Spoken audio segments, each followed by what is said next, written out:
Wapendwa katika Kristo, jambo.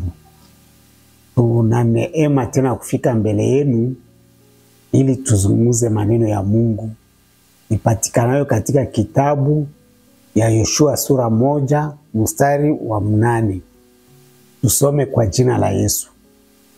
Kitabu hichi cha Torati kisiondoke kinywani mwako, bali yatafakarini maneno yake mchana na usiku, upate kuangalia kutenda sawasawa na maneno yote yaliyoandikwa humo, maana ndipo utakapo ifanikisha njia yako, kisha ndipo utasitawi sana. Tuombe. Mungu, utukuzwe kwa sababu uko mwema, uimidiwe kwa sababu unatosha na unenea katika maisha yetu. Niwezeshe ninyenyekee ili niwe chombo kinachofaa kwa ajili ya kuhubiri neno lako kupitia jina Yesu Kristo, amen. Tuko na somo yenye tulianza juma jana, namna ya kufaulu maisha, na tulizungumzia kwamba condition de vie haiko ndio problem, kwa sababu Mungu ndio anaamua huyu akue hapa na huyu hapa. Kama utajikuta mu situation difficile, haiko njo problem kusudi usireisir vi.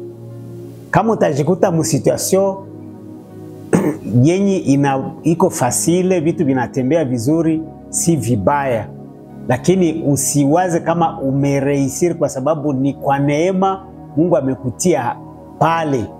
Usema una jukumu la kufanya kusudi ufaulu. Kama ulipata promotion, kama kazi inatembea vizuri, kama una cheo, una jukumu kusudi ujipige kifua, ujirasire kama umefaulu. Na ndio tuko tunazungumzia, kwa sababu kupata ni kwa neema, na au kukua na akili ni kwa neema. Sawa vile Biblia inasema, cha wapi unacho ambacho haukukipewa. Kusudi tusaidie kunyenyekea. Kama tutakuwa mu condition favorable, tunyenyekee mbele za Mungu na tuishi kwa unyenyekevu mbele ya wenzetu, kwa sababu sisi wote tuko sawa, lakini wakati Mungu anapana talanta, anaweza patia mmoja moja, mwingine 3, mwingine 5. Lakini tukijua kwamba kama tunawaza njoo tumefaulu, tuelewe kwamba itatokana na jinsi tutajikamata. Ndio tunaweza sema tumereisiri maisha au hapana, kwa sababu kuna wengine unaweza pata cheo, unaweza pata mali, inakuwa ndio hatari kwa ajili ya maisha yako na jamaa. Ndio maana tunataka tuzungumzie tufanye nini kusudi tufaulu. Et j'insiste, quel que soit kwenye uko. Kwa sababu tulisema la fois passée, kufaulu ni kusema unaganye confiance ya watu. Kufaulu ni kusema unajishughulisha na shida za watu. Ndio sasa unakuwa mumoyo wa watu. Ni kusema watu wanakuweka moyoni kwa sababu unashughulika na wao. Tulisema kufaulu ni kukuwa en bonne relation na watu. Kufaulu ni kukuwa na amani ya roho. Sasa leo namna gani tutafikia ile hatua? Nitazungumza juu ya kitu moja ya maana ambao huenda tunabifanya kwa kudharau na ile natuletea shida, lakini matokeo yake wewe peke unakuwa uko na regrete. Ni probleme ya egoismu, umimi. Kila mtu iko egoist, anaona maentere zake. Hawezi fanya kitu chochote kama havize entere. Ile ukwe mzungu, ukwe mweusi, ni ile natuanime. Na utaelewa kwamba njo maisha ya mtu wa kawaida. Nature imene, sawa vile ninaweza sema pancha alegoisme. Wakati mwanadamu ameanguka mzambi, umimi ikaonekana kwa wazi kama ndio zambi ya asili.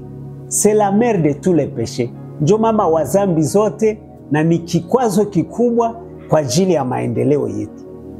Wakati Mungu anatuokoa, kitu inabadilika, ni haja ya moyo wetu.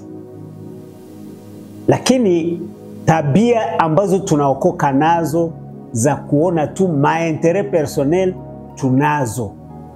Na ni pale sasa watatuita charnel. Kusema mwili ndio inaongoza. Na wakati mwili inaongoza, maisha yetu iko hatarini. Wakati unavize maentere zako, manake kila kitu kitaharibika. Incapable, sa vile Biblia inasema mwenye anaongozwa na mwili hawezi weza tii maagizo ya Mungu, ni kusema hawezi weza ishi upendo.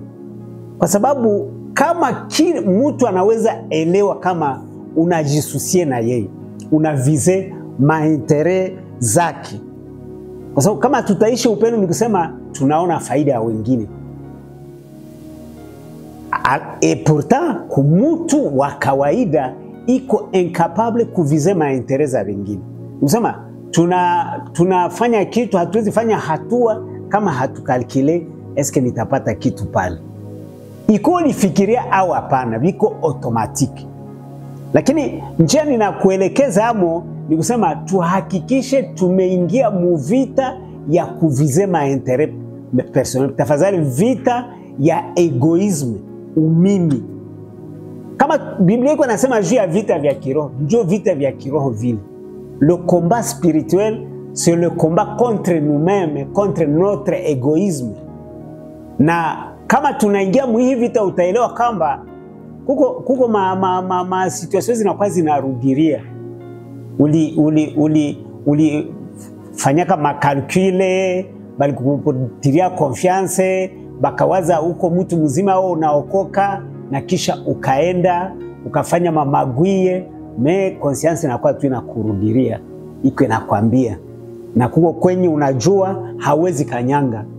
Juu ya namna gani ulikoshone watu kwa kuvize maentere personnel. Kwa kweli unaweza kulirudia na kiwango ya pesa ya kutosha kila kusaidia juu ya projet, lakini ukapoteza vitu vya maana. Confiance ikapotea. Na wewe kuko wengine unaweza kutana unasikia haya, hawezi basogelea. Kwa sababu dhamiri inakuwa inakwambia yenye ulifanya haviko vizuri. Tunajua makonflikt za mingi zinatokana na nini ndani ya majamaa kubomoka. Sema jamaa haziendelee kwa sababu watu wanavize faida zao kibinafsi. Nisema ile ni kitu hatari. Hatuwezi endelea kama ile kitu kama mwili ndio inatuongoza au umimi tunaiacha na toute liberté. Shida ni kubwa kwamba wakati kanisa lina tolere ile, hawaone kama ile ni problem. Plutôt watu wanaitolere, ni kusema hatutaendelea, ni kusema avenir yetu ni kuandanje kama umimi ambao Biblia inatualika tukombate, tupige vita. Kama hatujiangaje mwa ile komba, uko perda kwanza, kwa sababu uko adui wa wewe peke. Utajisentir tranquille kama Mungu anakusaidia. Uko na rafiki na unapruve kabisa kama unavize maentere zake. Utakuwa tranquille, utakuwa na faulu kama mke wako unaishi na yeye na maentere zake njoo uko nafuata. Unasema vita vyote vitaisha mu maisha yetu kama tunafikia ile ngazi ya kuhakikisha tumepiga vita umimi, tumekombatre egoisme na tukashinda. Mungu yuko pamoja nasi kwa kutuwezesha kusudi tuhakikishe tumevaincre ce grand monstre, adui mkubwa wa wewe na mimi ni umimi. Hakuna kitu tutafaulu mu maisha kama tunaacha mwili tuongoze. Banakupatia kazi, unavize wewe peke, unakula la part de lion, projet na haribika, credibility yako, heshima watu walikuwa kupatia bana kuregrete, na we peke unajisikilia haya. Nimesema kuko mahali ni hawezi kanyanga, unakuwa kumbuka. Na sasa kunaweza kwa zingine favor kwenye ungepiga mlango lakini walisha kujua. Na ndio maana tuko tunasema kama tunataka tufaulu maisha, manake tunakubaliana na neno la Mungu kupiga vita umimi. Tukijiangaje mwa ile komba, Mungu iko pamoja na sisi. Kwa sababu iko impossible kutii maagizo ya Mungu. Kuishi upendo, sasa vile Biblia iko nasema vile Bwana alijitoa kwa ajili yetu, tunapaswa kujitoa kwa ajili ya ndugu. Tutasema tumefaulu maisha kama ile upendo wa Yesu Kristo unatutawala. Kwa ile njia tukiongea na ndugu, tutaongea kwa upendo. Tukitembelea ndugu, kwa kweli ni faida yake tunavize. Hatuvize maentere zetu. Sawa vile ulimwengu iko na malezema, na kanisa ni vile vile kwenye wanaona faida ni kule wanaenda. Wako tres active kwenye wanayua kuko entere. Na ile kwa mtumishi au mkristo kibinafsi ni esheke mu maisha yake. Utakuwa na heshima mbele ya watu kama wanajua hauko kuma entere zako. Kila mtu atakuona, atakuheshimu wakati hauvize maentere. Ni kusema utakuwa koheri fasi yote kwenye utakuwa. Wakati batu biko rasire ni maentereza wengine njoo na vize, uko na susia batu wengine, kila kitu unafanya vrema, hawezi penda mtu mwingine ateseke. Ni kusema upendo wa Yesu Kristo ni ule unakutawala. Ni kusema Yesu Kristo ni anaongoza maisha yako. Akaongoza maisha yako, utaishi upendo huu.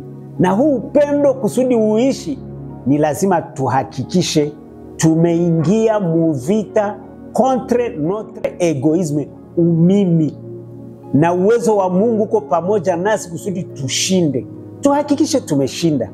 Itatusaidia munjia zote. Ni kusema mahali kote tutakwenda, kwa sababu tutakwenda na uwezo wa Mungu. Na kwa sababu tutatembea na uwezo wa Mungu, basi tutakuwa tuko heri mu mambo yote ambayo tutafanya, mukila kitu tutafanya, tutakuwa na ushawishi.